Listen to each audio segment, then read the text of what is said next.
I mean, everybody know that I wanted to fight Sugar Ray Leonard. I mean, I beat up Hearns. I had already fought Hearns and beat him. I mean, hey, the opportunity come and you ready to take whatever comes at you. And nobody wouldn't fight me. They would not fight me. And so I had to retire. Hey guys, today we're going to cover one of the best finishers in boxing history. He's also incredibly aggressive, literally running at his opponents when the bell rings, and putting intense pressure on his opponents until they break down. I'm talking about the legendary Aaron Pryor. Aaron Pryor was born on October 20th, 1955, into the violent streets of Cincinnati, Ohio. His trainer was Raymond Cartier. Dubbed the Hawk, Pryor's style was fluid, bouncing back and forth cutting angles while throwing hooks, uppercuts, and short right hands, or staying on the outside with a jab and great distance control. He truly could do it all. He'd come at his opponents like a bull for the entire fight. No retreat, no mercy. Anytime he was in trouble, his granite chin would pull him out. And if you were powerful enough to drop him, he'd be up instantly, mocking you and back in your face relentlessly.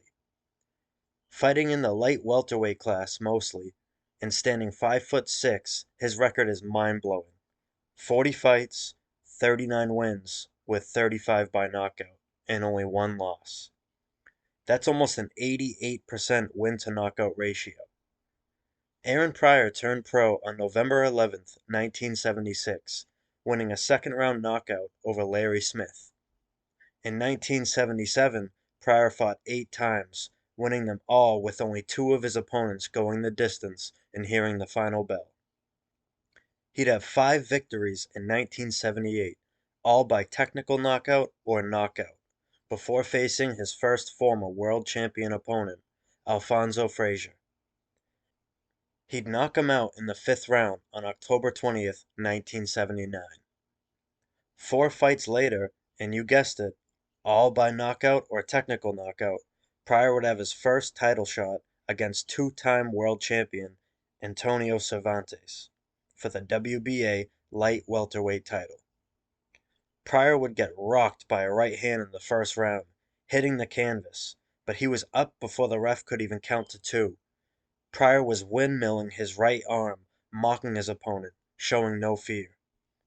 He was just built differently, and he'd go on to win this fight by knockout in round 4 on August 2nd, 1980.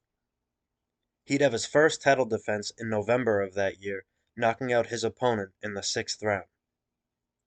Pryor would then fight and knock out Lennox Blackmore in the 2nd round on June 27th, 1981, then defended his title against undefeated Duane Johnson.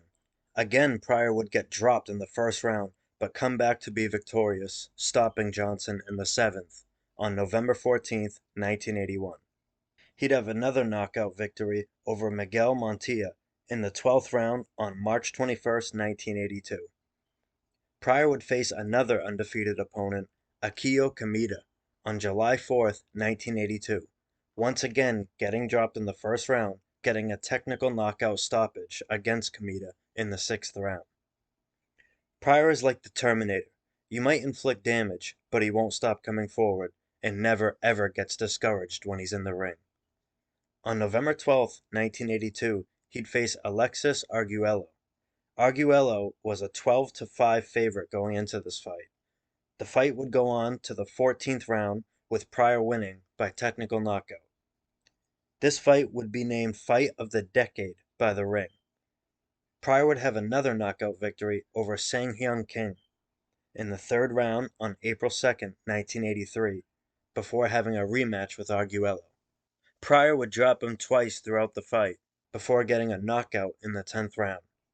This knockout was his 26th consecutive win by either technical knockout or knockout, one of the longest streaks in history. He'd retire for a short time and have a few comeback fights while battling a vicious addiction to cocaine. During this time, this includes his one and only loss, which I personally believe the addiction was a big reason for this. Pryor would be inducted into the International Boxing Hall of Fame in 1996, and was voted the greatest light welterweight in history by the Houston Boxing Hall of Fame in 2014.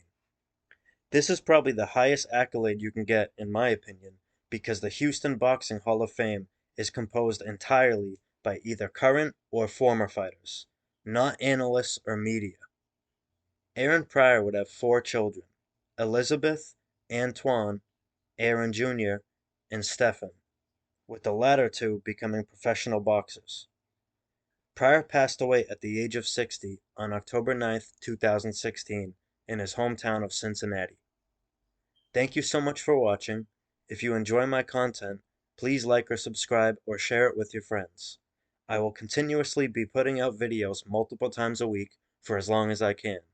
And as always, have a great day.